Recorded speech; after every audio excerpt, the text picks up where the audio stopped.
Oi?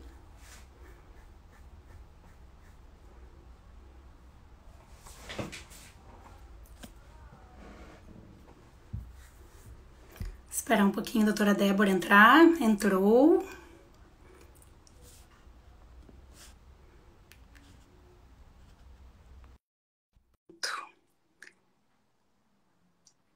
Doutora Débora, tá? Olá, entramos. Oi, Débora, boa tarde, boa noite, né? Boa tarde, boa noite. Tá cair um entardecer lindo lá fora, né? Vamos esperar mais uns segundinhos, deixar mais gente entrar. Aí a gente começa o nosso bate-papo. Vocês estão nos ouvindo bem? Como é que tá o áudio aí para vocês?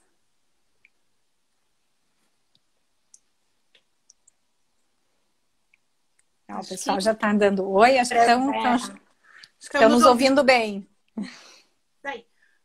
Bom, então, na verdade, a nossa ideia dessa live, né, desse início das nossas lives do Fertilitar, surgiu como uma forma da gente poder conversar com os nossos pacientes e com os nossos seguidores do Instagram sobre todo esse momento que a gente está vivendo.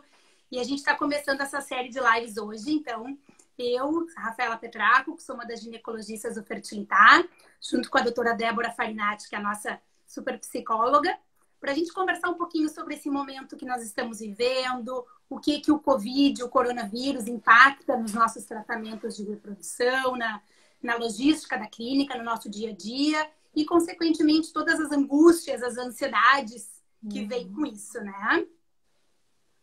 Então, na verdade, como é que surgiu esse impacto do coronavírus no nosso dia a dia, na nossa rotina da clínica, né? Na rotina das pacientes buscando gestação?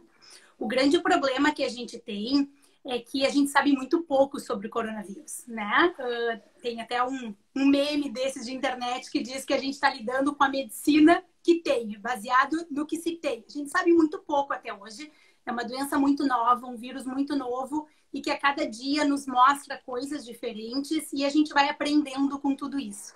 Então, quando tudo isso começou, surgiu uma grande angústia, uma grande ansiedade da parte médica de como é que esse vírus poderia impactar nas nossas pacientes buscando gestação, principalmente pensando no vírus na paciente gestante, né?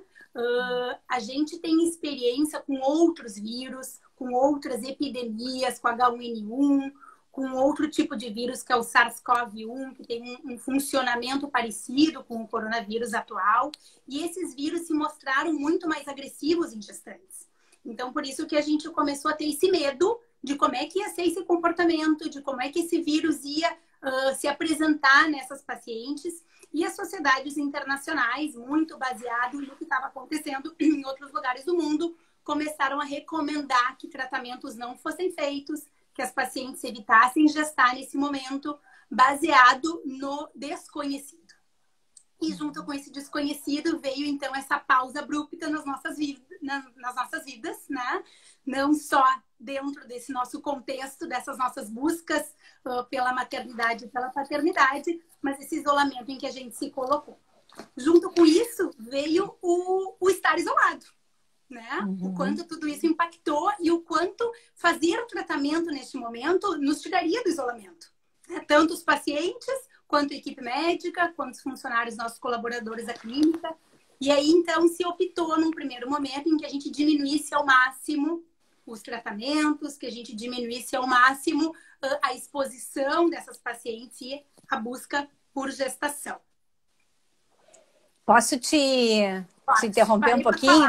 É que é muito interessante quando tu começa a falar de como isso foi atingindo o nosso trabalho dentro da clínica de reprodução humana, como isso foi atingindo os sonhos, né, das nossas pacientes. E aí, de repente, tu traz alguma coisa do tipo, bom, mas é que nos atingiu a todos, né? Não atingiu apenas, e não é de pouco, né, quem está tentando. É um momento, não é só a medicina que está baseada no que se sabe. Na verdade, não se sabe, né? É um contexto de incertezas, é um contexto de inseguranças, né? Que colocou o mundo nesse compasso de espera.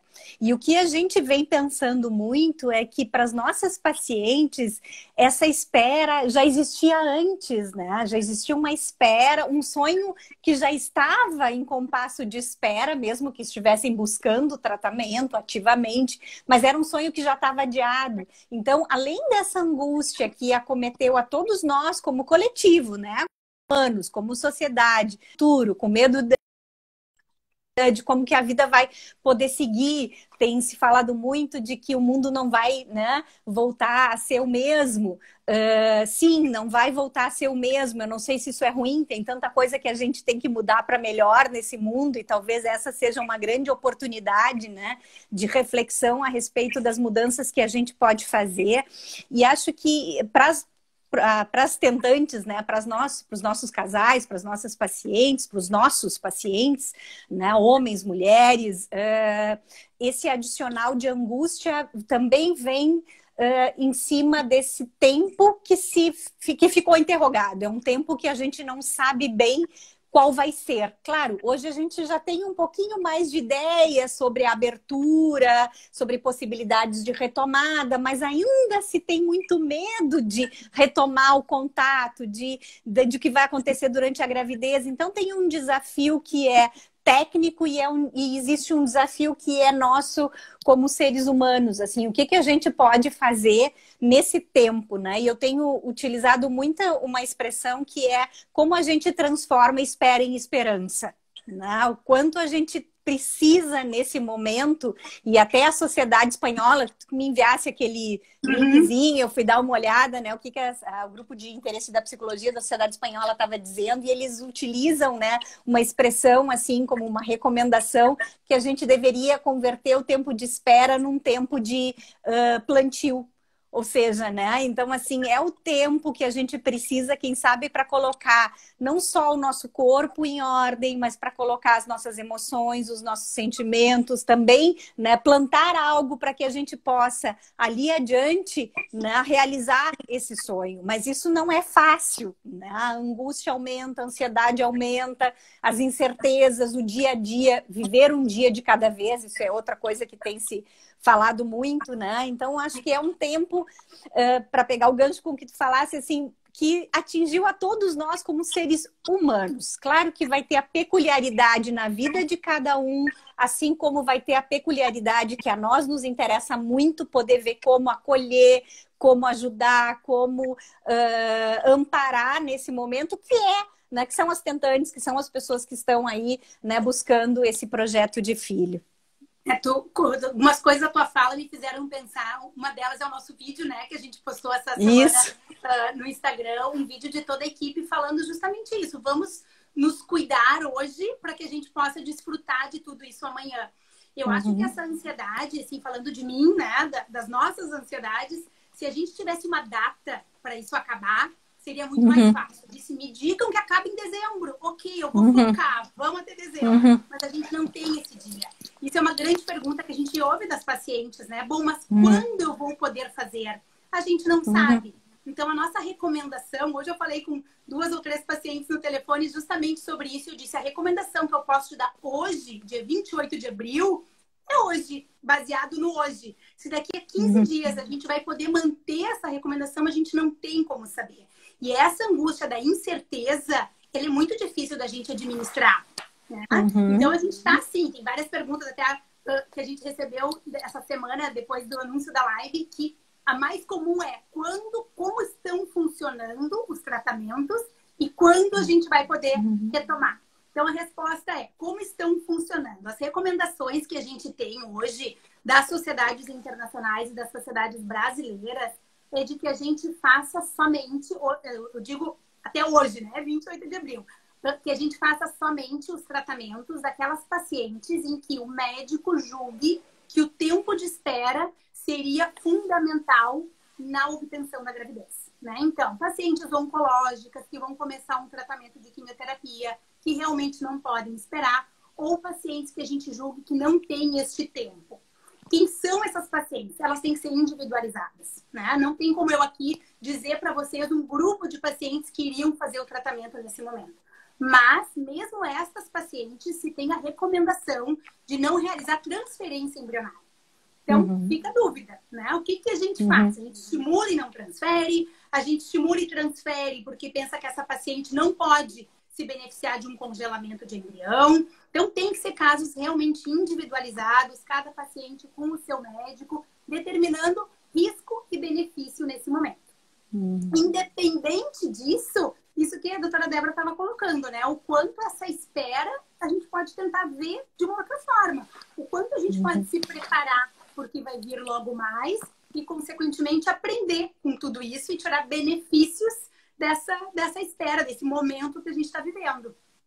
Claro, e acho que é super importante, assim, a doutora Rafaela poder comentar que em nenhum momento, né, embora a gente esteja trabalhando muitas vezes de casa, né, os tratamentos estão dentro dessas condições que tu estavas colocando, o Fertilitar não parou de trabalhar, né? Durante todo esse tempo a gente tem se dedicado a estudar, a acompanhar as recomendações, a pensar nas maneiras de retorno, de como se pode voltar com segurança, de como a gente já pode acolher esse momento, né? Então, assim, temos feito ao longo dessas semanas telefonemas para saber como é que estão. Então, assim, eu acho que muito importante que as pessoas saibam, né, de que elas não estão sozinhas, né? E nem de que está tudo parado, está tudo andando num tempo diferente, né? É como se o tempo do relógio andasse um pouquinho mais devagar e a gente tivesse que ir aproveitando esse tempo, efetivamente. Por isso que a metáfora do plantio eu achei ela tão bonita, porque a planta não nasce de uma hora para outra, a gente precisa plantar semente, a gente precisa regar, a gente precisa cuidar, e é isso que a gente está fazendo, né, como equipe, e eu acho que é isso que é muito importante que cada pessoa consiga fazer a partir de si mesmo, né? E nesse processo é fundamental que a gente encontre interlocução, e por isso a live, né? Por isso a disposição para falar e para escutar o outro e para escutar-se, né? Então, assim, quanto mais a gente puder entender e identificar a que se liga essa angústia que a gente está vivendo e poder, né, e dar um significado, um sentido para isso que a gente está vivendo, mais a gente vai conseguindo passar por esse tempo de uma forma melhor. Então, eu acho que uma coisa muito importante é que nós não estamos parados, né? Acho que o mundo parou em termos, né? A gente se recolheu, mas é que se recolher não é parar. Eu acho que quando a gente se recolhe é que às vezes os movimentos internos, inclusive, vêm em turbulência, vem muito mais coisa quando a gente para olhar. O que pode ser um grande problema, né? O que pode ser um problema, eu prefiro achar que pode ser uma grande solução se a gente puder encarar e transformar esse limão aí numa limonada, né? Isso do contato, né, do não ter parado, eu fiquei pensando nos contatos que nós até comentamos isso, nos contatos que nós fizemos com os nossos pacientes e do grato retorno que nós tivemos.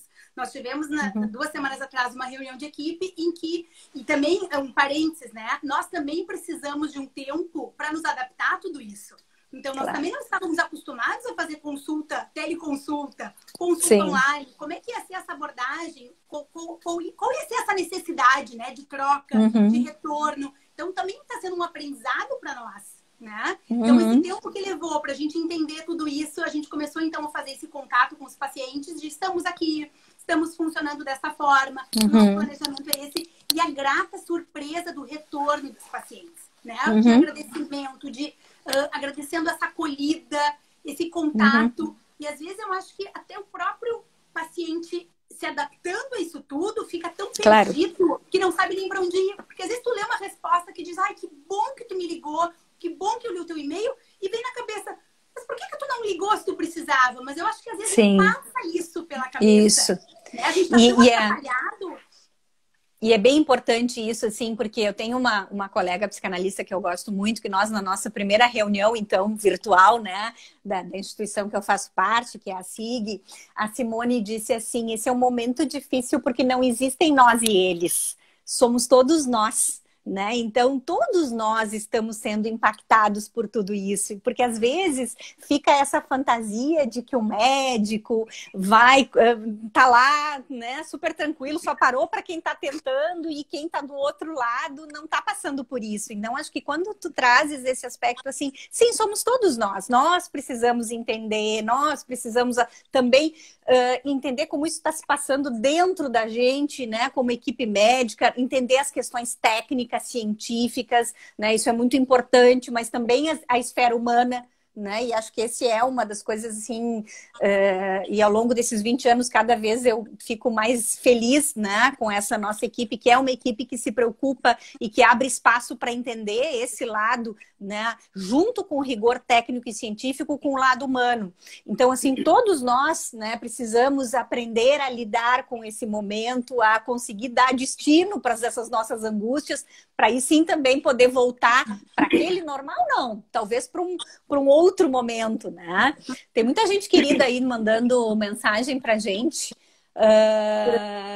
perguntando aí de quando é o mês mais adequado para fazer transferência de embrião. Acho que essa era uma das perguntas que também estava, né? Que a gente recebeu antecipadamente. Isso, dentro desse gancho, assim, da questão técnica, né? O quanto a gente precisou de um tempo para se adequar e agora daqui para frente, né? Então, assim, eu falei um pouquinho sobre como a gente funcionou até aqui. Então, vou comentar quais são os planos daqui para frente, que são várias perguntas, agora tem mais essas chegando aqui. Então, na verdade, a ideia, né, hoje, sabendo que tudo pode mudar, é que agora em maio a gente possa ir retomando os nossos tratamentos, com toda a segurança, com atendimento presencial de algumas pacientes, ainda se mantendo algum tratamento de teleconsulta, mas começando a retomar algum atendimento presencial, com todos os equipamentos de proteção de segurança necessários da equipe, do paciente, da equipe médica, e que a gente possa começar a programar, então, novos tratamentos para essas pacientes que já estão com tratamento encaminhado, que já estão, né, buscando ajuda há mais tempo, para a gente tentar não aumentar tanto esse tempo de espera. O que se tem hoje, até hoje ao meio-dia eu estava ouvindo um seminário de uma clínica da Espanha, né? A Espanha é super acometida por tudo isso, e eles estão retomando também, então quais eram as recomendações deles. Sim. E o que eles dizem é o seguinte: a gente segue ainda com medo de transferir embriões. Então todas as recomendações estão sendo feitas e postas para coleta de óvulos e congelamento de embrião. Por que isso? Porque ainda tem muita dúvida em relação ao comportamento do vírus em gestação inicial. Tudo que a gente sabe, os pouquíssimos trabalhos, mas o que a gente sabe é principalmente em final de gestação. O vírus não parece ser mais agressivo, as pacientes não parecem ter uma maior mortalidade, mas todos os estudos, ou a grande maioria, em estudos muito pequenos, né? O maior estudo que se tem avaliou 43 pacientes, é um número muito pequeno para a gente tirar conclusões, mas é principalmente em final de gestação. Então, a gente ainda tem uma angústia em relação ao comportamento da doença em gestação inicial e a recomendação ainda segue sendo essa. Repito, temos que individualizar todos os casos, mas existe também uma recomendação de que ao se optar por reiniciar, né, que a clínica retome suas atividades, que essas pacientes sejam testadas para o coronavírus, né? Tanto antes de começar o tratamento, quanto antes da coleta dos óvulos. Tem dúvidas até para vocês entenderem como a gente sabe nada sobre tudo isso, mas se tem até dúvidas se não pode ter vírus no líquido folicular, aquele líquido que está dentro do folículo onde o óvulo está se desenvolvendo. Se não pode ter vírus no sêmen no momento da coleta. Então, são muitas dúvidas e muito pouca resposta. Então, existe, então, esse plano de que agora em maio a gente possa retomar. Transferência de embrião, a gente ainda não está fazendo para todo mundo, digamos assim, né? Não é um tratamento que está seguindo a sua sequência natural, mas alguns casos serão avaliados e eventualmente poderá ser feito, mas com todos os cuidados numa outra realidade. Essa é a verdade, né? Num outro contexto. Então, sim, essas pacientes que estão angustiadas, entrem em contato conosco. A gente tentou entrar em contato com muitas, talvez nem todas, né, tenham sido contatadas, mas assim, a paciente que está com as coisas encaminhadas, que quer saber se pode, se não pode, nos dê uma ligadinha, vamos avaliar cada caso, vamos discutir junto. E essa é uma decisão conjunta, né? Uma coisa que a gente comentou, e até vou deixar a Débora falar um pouquinho, é essa questão da autonomia do paciente. Né? Porque às vezes a gente explicava tudo, olha, isso aqui, e a paciente dizia assim, mas e se eu quiser? E aí a gente até sente mal, parece que a gente não quer, né? E não é isso. Então, acho que tem esse Sim. lado. Então, eu acho que sim, né? E a gente entende isso, porque, na verdade, o que a pandemia, né, trouxe, né, à tona com muita força? Justo a paciente que está, a pessoa que está tentando engravidar e não consegue, ela perdeu ali, naquele momento onde a gravidez não aconteceu espontaneamente, a sua certeza e a sua garantia em relação ao que vai se passar no futuro, né? Então, que a gente diz, bom, eu já não sei mais, eu planejei de uma maneira e a gravidez não veio como eu imaginei, no período que eu imaginei, e principalmente não veio da maneira espontânea como eu imaginava. Então, precisar de um médico, precisar da clínica de reprodução já é um impacto nessa expectativa, vamos dizer assim, de autonomia, de eu imaginei, né, escolhi, sonhei de um jeito e isso não aconteceu assim. Quando vem a pandemia, ela vem e diz, é verdade, a gente não controla nada no mundo. E isso é de uma angústia, né? É como se, de novo, aquilo que não tivesse uma garantia, né, e que já não teve, que a duras penas, emocionalmente, nós tivemos que trabalhar para aceitar, né, essa condição, para lidar com a infertilidade, para aceitar os tratamentos, né? Acomodamos isso, bom, vem a pandemia e diz de novo, tá, mas ainda não vai ser desse jeito, não vai ser no momento em que tu espera. Então, isso recrudesceu essa angústia, né? E acho que muitas vezes a maneira como a gente tem é de tentar sobrepor essa realidade tão dura, enfrentando ela dessa maneira. Bom, mas se eu quiser, eu posso fazer o que eu quiser, né? Eu volto a ter um controle, né? Eu volto a ter um controle. Volto a ter isso, né? Que é um desejo, claro, absolutamente compreensível, humano, né? Que todos nós adoraríamos poder ter esse A gente controle. tem uma data para acabar. Nos dá um dia. Exato. Para acabar muitas pacientes diziam isso pra gente, assim, se eu soubesse que eu vou engravidar daqui a 2 anos, eu podia fazer 5 filhos, não tem problema, porque eu sei que vai acontecer, né? Então, esta data que não existia antes, agora, então, em relação a um outro fator que é o vírus, também diz, a gente não sabe muitas coisas, mas a gente tem uma capacidade imensa, como ciência e como humanos, de aprender. Né? Então, eu acho que a gente está, de novo, a gente não está parado, a gente está aprendendo a lidar com isso. E essa questão da autonomia, às vezes, assim, claro que o sujeito tem autonomia de escolha na sua vida, né? Escolhas com as quais a gente vai ter que lidar com as consequências. Mas o que a gente entende em relação especificamente à nossa situação da reprodução assistida, né?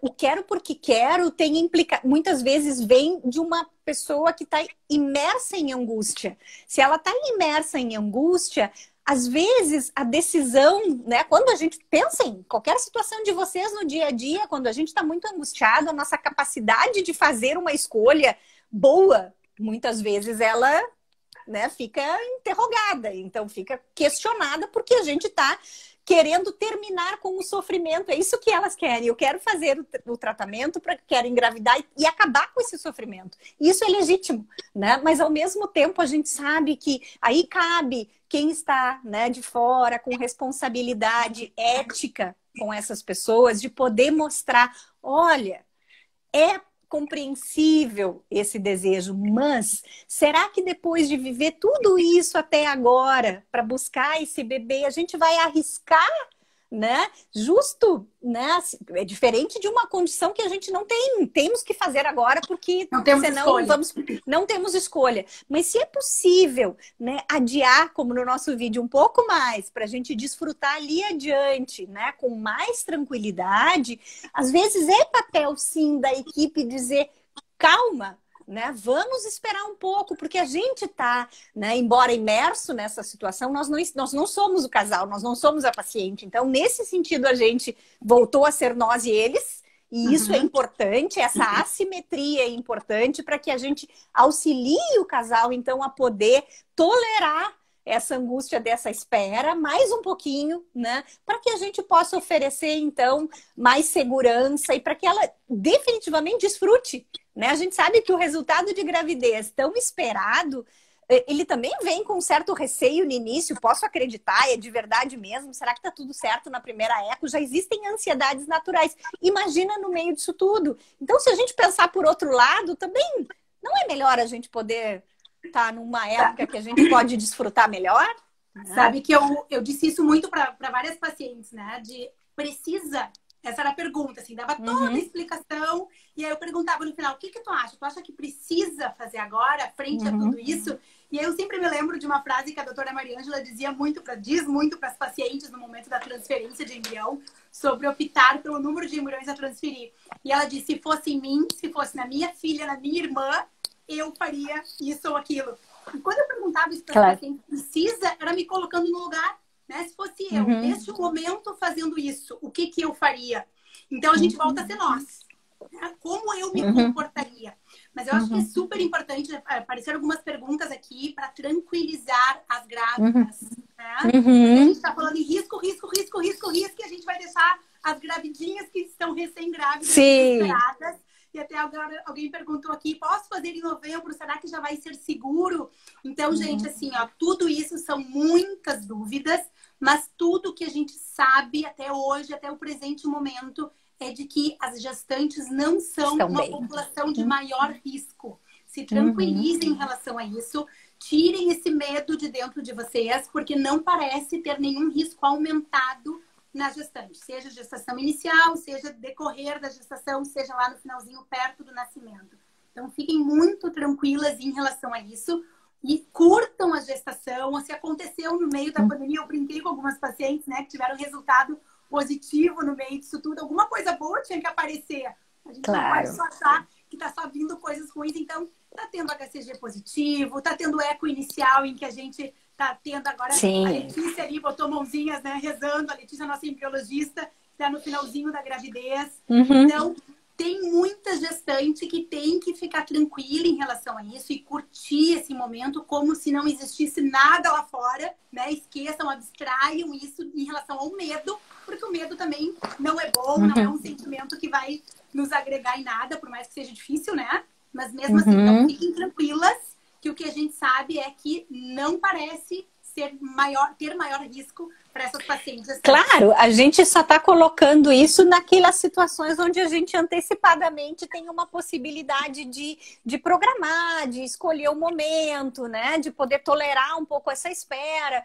Mas sem dúvida nenhuma não é ao contrário do causar pânico, né? Exatamente. Né? Ao contrário disso, eu acho que é para a gente poder ir, e até porque cada pessoa lida com esta situação de uma maneira diferente. Tem pessoas que vão lidar com isso de uma maneira mais tranquilas, são menos suscetíveis às angústias, outras mais. Então, essa questão da individualização, da singularização do caso a caso é fundamental, né? Então, pelo contrário, é isso que tu dizes, o que se sabe hoje é que tá tudo bem, né? Mas a gente tá aí tateando, né?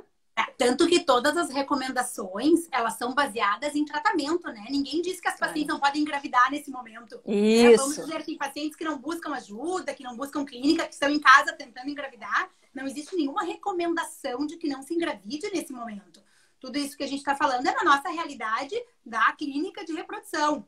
Então, claro, e diferente do Zika, né? E diferente do Zika, por exemplo. O Zika foi uma situação onde existia a recomendação, quer de forma espontânea, quer assistida, de que não se engravidasse, porque se sabia de um efeito deletério sobre o bebê, né? Não é esta situação do coronavírus, né? Exatamente. Teve uma pergunta aqui, só para não perder o gancho, sobre marcação, se a gente vai estar marcando ou somente para casos especiais. Então, reforçando, a clínica ela não está fechada, consultas estão acontecendo, né? Por teleconsulta, semana que vem algumas consultas presenciais vão ser retomadas por alguns profissionais. Então, as pacientes que tiverem interesse em marcar consulta, ou mesmo as que já são nossas pacientes que querem retomar tratamento ou organizar alguma coisa em relação a tratamento, entrem em contato que as marcações estão sim sendo feitas. As marcações de consulta, elas não são somente para casos que não podem esperar, são para todas as pacientes.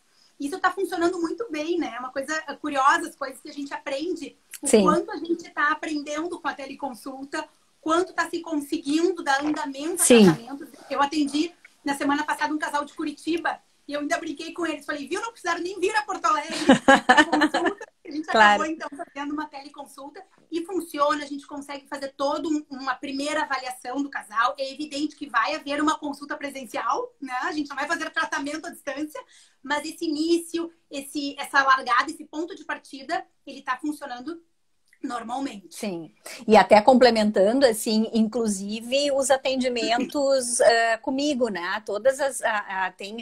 Eu tenho atendido por Skype, que é a ferramenta que está aí nos auxiliando nesse momento. É bem o que tu dizes, né, doutora Rafaela? A gente não imaginava trabalhar dessa maneira, eu pelo menos não imaginava, mas tenho estado surpresa, sim, com as possibilidades. Então, eu acho que isso é mais um gancho para a gente falar da potência também transformadora desse momento, né? Então, a gente também está aprendendo muito, a gente está abrindo, ampliando horizontes, vai substituir encontro presencial, pelo menos para mim, eu penso que nada substitui esse olho no olho, mas é possível sim seguir atendendo, seguir vendo as pessoas. Então, acho que não ficando sozinhos, né? Eu acho que as ferramentas e essas lives estão aí justo para isso, para nos aproximar, né? A gente vai se abraçar de outro jeito por um tempo no mundo, né? Quando a gente puder já estar assim no mesmo espaço, já vai ser um ganho enorme. Já vai ser uma grande coisa. E isso faz com que a gente valorize ainda mais, né? A nossa humanidade, né? Assim, nunca a gente sentiu tanta falta de estar perto. E o quanto a gente vinha vivendo um mundo tão individualista, tão cada um ensimesmado no seu mundinho, e o quanto estão aparecendo experiências maravilhosas de solidariedade, né? De preocupação com o coletivo, de cuidar de si para cuidar do outro, né? Então, quando a gente fica em casa e a gente não é grupo de risco, a gente não está cuidando da gente, a gente está cuidando do outro. Quando a gente suspende esse tempo de tratamento, é para cuidar do outro, né? Então, acho que isso é, assim, fundamental, né? De que a gente mantenha isso para além da pandemia, né? Tu sabe que esses dias meu marido me fez uma pergunta que eu parei para pensar na resposta que ele disse: a gente está em casa por medo de pegar o vírus ou a gente está em casa para não sobrecarregar o sistema de saúde? Eu acho que as duas coisas. Eu acho que o medo de pegar o vírus, ele vai diminuindo quando a gente vê, né, como é que está se comportando, quando a gente vê que os médicos que estão atendendo essas pessoas estão adquirindo mais experiência, mais conhecimento, mas em grande parte é pelo outro, é pelo grupo de risco, né? E isso acho que é super importante a gente olhar o quanto a gente está fazendo pelos outros. Isso, né, é esse envolvimento globalizado. Tem muita pergunta em relação à ansiedade, Débora. Pedi para tu falar um pouquinho como lidar com a ansiedade nesse período, como lidar com essa espera, que não é só a ansiedade, a gente falou um pouquinho lá no começo, mas não é só a ansiedade da gestação, né? Mas agora mais isso, então. Claro. Inclusive, eu tinha uma pergunta também de se a ansiedade pode causar, né, infertilidade. Então, vou tentar juntar tudo isso. Quem não me conhece vai conhecer um pouquinho, e quem me conhece sabe que, como psicanalista, dar dica e conselho não é bem a minha praia. Por quê? Porque a gente é uma receita que se cria com a singularidade de cada um, né? Então, não existe um como sozinho. Existe como cada um, ao identificar de onde é que vem essa ansiedade, né, ao que ela se liga, né? E de que maneira a gente dá sentido. Então, uma das maneiras de poder lidar com a ansiedade é entendendo o que está causando essa ansiedade. Então, porque muitas vezes a ansiedade é o que se manifesta, né? É o que aparece, é a sensação. A gente precisa entender a partir dessa sensação o que está por trás. Né? Se é, claro, nós estamos dizendo sim, é o medo de que o tratamento não dê certo, sim, é o medo de perder alguém com coronavírus, sim, essa incerteza econômica, sim, tudo isso está, então, nos deixando com medo e ansiedade, e de certa forma isto é absolutamente normal. Então, às vezes, a gente também quer se livrar de todos os sentimentos e não é assim, né? O medo, ele não é bom, mas a gente também tem que pensar assim, ó, que se a gente não tem um pouco de medo, a gente não olha para os lados quando atravessa a rua, a gente se aglomera, a gente nega, né, o que está acontecendo. Então, assim, o medo, de alguma maneira, ele também, claro, quando ele está num nível aceitável, quando ele não é incapacitante, ele também é protetor. Né? Então, assim, a primeira coisa que a gente tem que poder é analisar-se, né? Que ansiedade é essa? O que é que ela está querendo me dizer. Então, para isso, não existe outra maneira. Não é só se livrando dela, é só não vou pensar, não vou pensar. Não, às vezes a gente tem que parar para pensar, para poder dar um significado. Isso ajuda a lidar com a ansiedade. Claro que tem algumas coisas que estão sendo aí super recomendadas e que eu acho que, sim, procedem, né? Como não passar o tempo inteiro só ouvindo os noticiários, né? Porque a gente fica com a notícia numa sensação de passividade frente à tela, né? E é o que está sendo nos passado e a gente não tem muito como mudar o que está ali. Então, a não ser fazendo a nossa parte, que nesse momento é nos cuidarmos e ficar em casa, né? E ficarmos bem e ajudarmos o outro, é o que a gente pode fazer. Né? Então, assim, acho que isso é importante. O que tem sido relatado com muita frequência é a dificuldade de sono, né? O nosso sono está diferente, né? Porque, claro, a rotina toda mudou. Né? Então, assim, não só os medos em relação ao nosso trabalho, a falta de trabalho, aos tratamentos, tudo isso incrementa a incerteza e a incerteza gera ansiedade, então isso atrapalha o sono, né? Ao mesmo tempo, tem muita gente escrevendo coisas maravilhosas que é como a gente está sonhando. Não sei se vocês se deram conta o quanto a produção psíquica está intensa nesse momento, porque a gente está mais voltado para dentro, né? E nós queremos nos gratificar com algo, e os sonhos, em certa medida, gratificam alguns desejos, então aumenta a nossa capacidade de sonhar. E claro que podendo entender, e quem está em tratamento vai trabalhar isso, né? Qual é o sentido que tem. Então, como lidar com a ansiedade, eu acho que é poder, primeiro, reconhecer que a gente tem limites, que a gente não vai conseguir fazer tudo da maneira que a gente quer.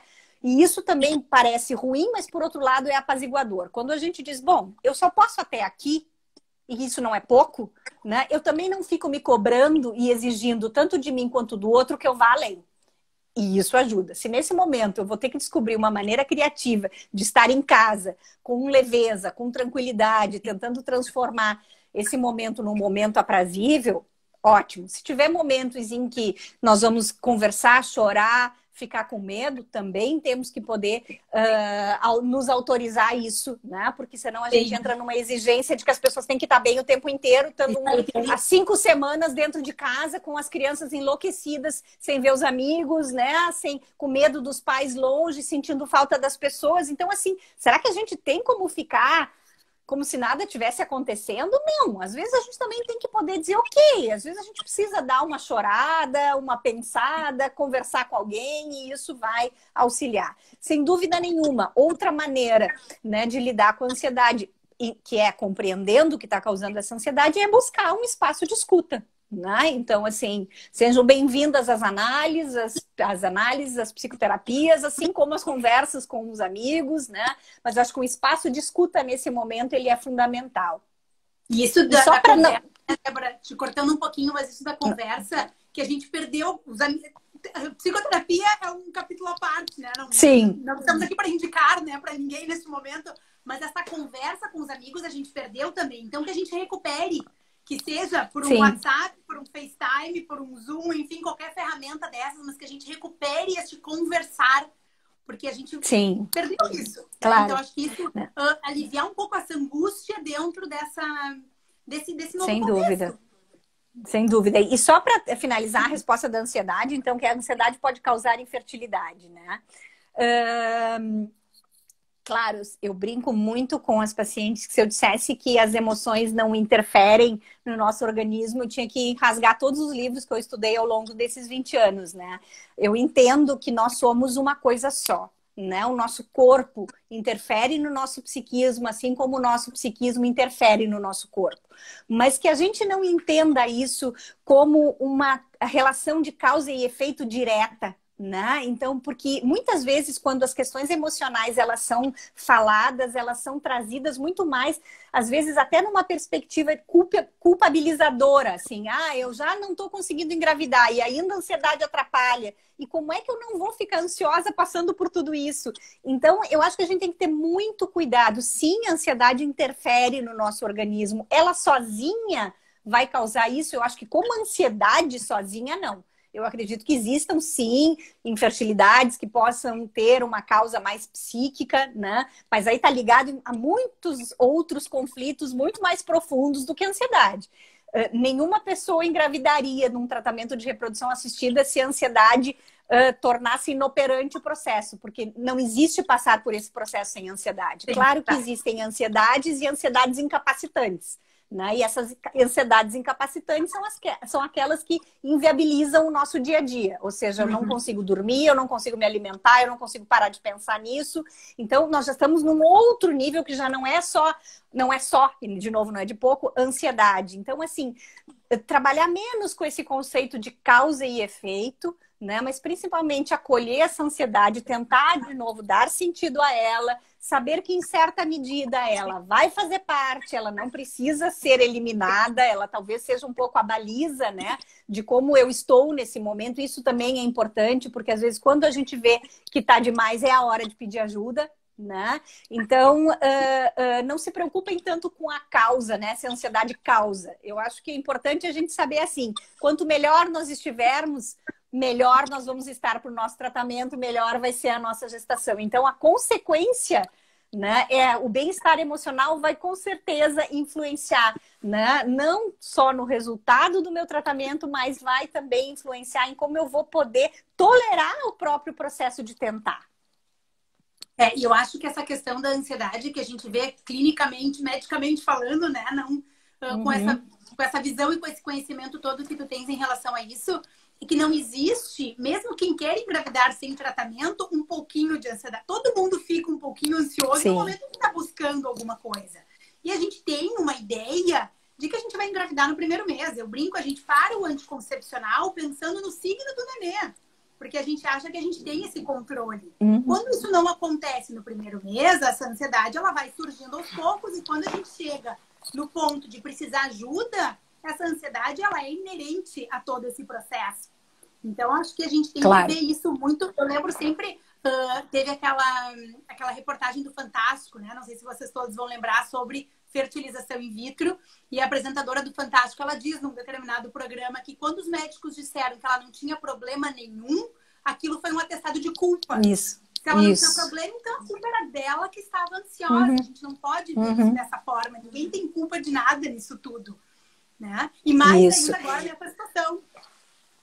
Claro, tava aí também a Amora, né? Que a gente, Cartinhas para Cegonha, que vocês devem conhecer. Se não conhecem, por favor, conheçam, que é maravilhoso, né? O livro que o Fertilitar fez junto com a Amora, a partir das cartinhas, né? Que ela conta o processo dela, a Karina, a Rafaela Klaus, são pessoas que estão também se dedicando a falar numa coisa muito importante, que é a rede de apoio, né? E rede de apoio a gente tem tanto com os médicos, com profissionais da clínica, com a área psi, mas também a rede de apoio é constituída, às vezes, de mulher para mulher, de casal para casal. Então, os grupos de pares são fundamentais nesse momento, a troca de experiência, né? A gente até, lá no Fertilitar, antes da pandemia, estava fazendo os grupos, vamos retomar agora, nem que seja online, porque a ideia de poder compartilhar a experiência e ajudar uma a outra a poder, né, de novo, renovar a esperança é fundamental. Então, outra coisa que ajuda muito, né, é a rede de apoio, né? Por isso tem tantas pessoas hoje em dia se dedicando a falar da rede de apoio, né? O quanto é importante ter uma rede de apoio. Uma das perguntas que a gente recebeu aqui era: devo contar sobre a fertilização? E eu penso, né? Eu pergunto de volta quando a gente ouve isso: por que não contar? Por que a gente tem que ver a fertilização como algo feio, errado? Eu acho que a gente tem que ver como uma super ajuda. Que bom que a gente teve essa oportunidade, que bom que a gente pôde conseguir, né, alcançar esse objetivo com essa ajuda. Então, tem muito a ver com essa desmistificação do tratamento, né? A Karina fez nos podcasts dela agora recentemente com uma filha de fertilização in vitro, uma menina de 15 anos, que se orgulha disso tudo e fez um podcast bem legal contando a experiência dela como filha. E cada vez mais nós vamos ter esses filhos, né, com passar e com a possibilidade de todos os pacientes fazerem tudo isso. Então, isso de ter alguém para trocar experiência, para saber que vocês não estão sozinhas. A gente ouve muito no consultório, né? Fico impressionada com a quantidade de gente na sala de espera. Eu achava que era só eu que tinha problema. Isso. Né? Então, assim, gente, não é. Muito Isso. pelo contrário. Eu acho que essa questão passa muito por a gente retirar o tabu sobre a infertilidade, né? E o tabu sobre a infertilidade muitas vezes é ainda a dor de não aceitar-se nessa condição. É como se isso nos diminuísse, isso fere a nossa visão de nós mesmos, como homens, como mulheres, a nossa autoestima, né? Então, esse primeiro momento é como se expor a infertilidade fosse expor um defeito. E é isso que a gente tem que refazer dentro da gente para conseguir compartilhar. Tem que contar, gente, cada um sabe da família que tem.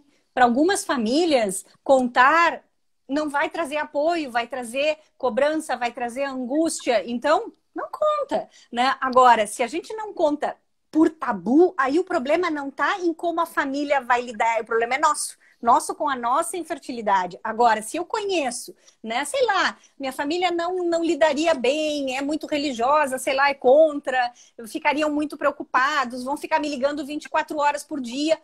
Então, não conta, né? De novo, por isso que não existe a regra, né? Eu acho que o importante é não transformar a infertilidade e os seus tratamentos em tabus. Fora isso, cada um vai olhar para dentro da sua família e saber, olha, eu posso ter apoio aqui, ou com esse aqui é melhor contar para o amigo do que para o pai e para a mãe, ou não, a minha mãe me ajuda muito, é uma figura de referência e vai me incentivar, ótimo, né? Então... O que a gente comenta é que às vezes a ansiedade dos outros aumenta a nossa, né? Isso. Então, às vezes tem aquela mãe muito ansiosa que quer tanto um netinho e que fica Isso. naquela cobrança e vai ficar perguntando. Então, talvez não seja melhor contar. E às vezes não. Pra irmã. Isso. Num primeiro tratamento contei, aí achei que ficou todo mundo em polvorosa e não deu certo e foi muito duro ter que comunicar. E no outro tratamento eu já escolho, não, dessa vez nós vamos ficar, né, entre nós. O importante é não se retirar a oportunidade de apoio. E isso, de novo, nós precisamos analisar o contexto de cada um. E em todas as situações, né? A gente fugiu um pouquinho do foco coronavírus, claro, trazendo de novo o gancho para esse momento atual de que vocês não estão sozinhas. Agora perguntaram se a gente tem algum grupo de apoio por WhatsApp. Então, a clínica não tem grupo de apoio por WhatsApp. A clínica tem um grupo de apoio presencial, além de todo o trabalho, né, que a doutora Débora faz com os pacientes, mas a gente também tem um grupo de autoajuda que existe uma ideia, acho que a gente vai colocar isso em prática, de fazer esse grupo, manter o grupo agora nesse momento de isolamento e fazer por alguma plataforma, né, Débora? Acho que a gente pode manter essa ideia. Isso, a gente pensou em primeiro momento, e a gente está aprendendo também a lidar com as ferramentas e ver como é que isso vai, né, acontecer. A gente tem um grupo para as pessoas que são, então, nossos pacientes, no primeiro momento, as pessoas que estão, né, ou aguardando, ou fazendo tratamento, ou em processo de investigação dentro da clínica. A ideia é de que a gente já, em semana que vem, já avise a data desse encontro. E talvez a gente possa até pensar, né, num grupo, talvez não com uma frequência assim, toda semana, mas até aberto, né? Público em geral, até para que a gente possa trocar informações e ajudar outras pessoas que estão nesse momento passando por isso, mas ainda nem chegaram nos tratamentos, né? Então, uma das coisas que a Karina e outras pessoas têm feito muito, a Rafaela, a Amora, é poder ajudar até as pessoas a chegarem ao tratamento. Né? Porque tem muitas pessoas que nem sabem o que é possível, quais são as possibilidades que existem. Né? Quer através da fertilização, as inseminações, a ovodoação, como é que isso é aqui, como é que isso é em outros lugares, né? Até tinha uma pergunta sobre isso, né? Que eu não vou passar bem rapidamente, porque alguém disse assim, por que não podemos fazer ovodoação 2 vezes? Uma pessoa que diz que tem 37 anos. A princípio não há nenhum, né, doutora Rafaela, nenhum impedimento de que alguém repita o tratamento, ainda mais se for uma receptora, né, de fazer um tratamento de recepção de óvulos mais de uma vez. E como doadora, aí, claro, teria só até 35 anos para poder fazer essa doação. E não é que não possa doar mais de uma vez. O que o Conselho Federal de Medicina recomenda é que a gente cuide o número de nascidos em função dos riscos de consanguinidade, né? Existe um cálculo por habitante, enfim, que se tem algum cuidado nesse sentido. A questão da doação entra também numa outra pergunta que a gente viu ali, que é a paciente colocou o seu antimileriano, né? Eu tenho um antimileriano de 0,2, eu tenho urgência em fazer o tratamento. Então, tanto a doação de óvulo repetidas vezes, depende da resposta que a paciente teve, depende do tipo de ovário, da idade, obviamente, porque daí a gente tem essa regulamentação, mas o antimileriano também ele entra junto disso, né? Da avaliação individual de cada paciente para que a gente possa determinar essa urgência. Não é um exame isolado que vai determinar que sim nem que não, nem vai determinar essa urgência. É o contexto da paciente, é o tipo de ovário. Às vezes eu digo, né? O ruim da consulta online é que a gente não pode ter o nosso olho, né? Fazer aquele exame, olhar o ovário e ter essa sensação da nossa experiência e, consequentemente, poder orientar a paciente. Agora, de tarde, eu fiz uma consulta online de uma paciente com interesse em congelamento de óvulos para preservação de fertilidade. E eu disse para ela, tudo que eu vou poder te dizer hoje é baseado na tua idade e no teu histórico. Agora, te individualizar e dizer se tem indicação, se não tem, como eu imagino que tu vai responder, a gente precisa desse presencial, porque isso é muito individualizado, né? Não tem como a gente ter uma receita de bolo, se fosse tão fácil assim, né? Se fosse igual para todo mundo. Então, a gente tem que individualizar, tanto doação quanto o momento de fazer tratamento. De novo, perguntaram, né, se a gente está fazendo o tratamento. Então, sim, estão sendo feitos tratamentos de pacientes em que a gente julga que não podem esperar, que realmente esse momento de espera pode ser prejudicial. Então, as consultas estão acontecendo, tanto entrada de novas pacientes através de teleconsulta, provavelmente agora em maio, com algumas consultas presenciais, mas sim, tem tratamento sendo realizado, a clínica não fechou em nenhum momento, a gente diminuiu bastante o fluxo, mas os tratamentos não pararam em nenhum momento. Todas essas pacientes que estão colocando aqui dessa questão da ansiedade, as nossas pacientes da clínica entrem em contato, né? Peçam uma consulta por Skype com a doutora Débora, se for preciso, ou uma conversa por telefone, tentar aliviar essa angústia e esse sentimento que está no ar, né, para todo mundo. Então, acho que a gente tentar dar uma acalmada nisso vai fazer bem e definir o momento da espera, definir o momento de retomada. Claro, e acho que bem importante colocar, assim, né, doutora Rafaela, que o acesso das pacientes do Fertilitar às consultas, né, esse espaço de escuta, né, comigo, eles fazem parte do tratamento de vocês. Então, assim, não precisa, eu sempre digo, não precisa estar muito mal para ir lá falar comigo. A gente pode, então, vários perguntaram, mas o que fazer enquanto a gente está esperando? Marquem, vão lá, vamos conversar, né? Mesmo aquelas pessoas que já fazem análise, fazem psicoterapia, que eu acho que é, né? Aí vou puxar a brasa para o meu assado, eu acho maravilhoso que as pessoas façam um acompanhamento.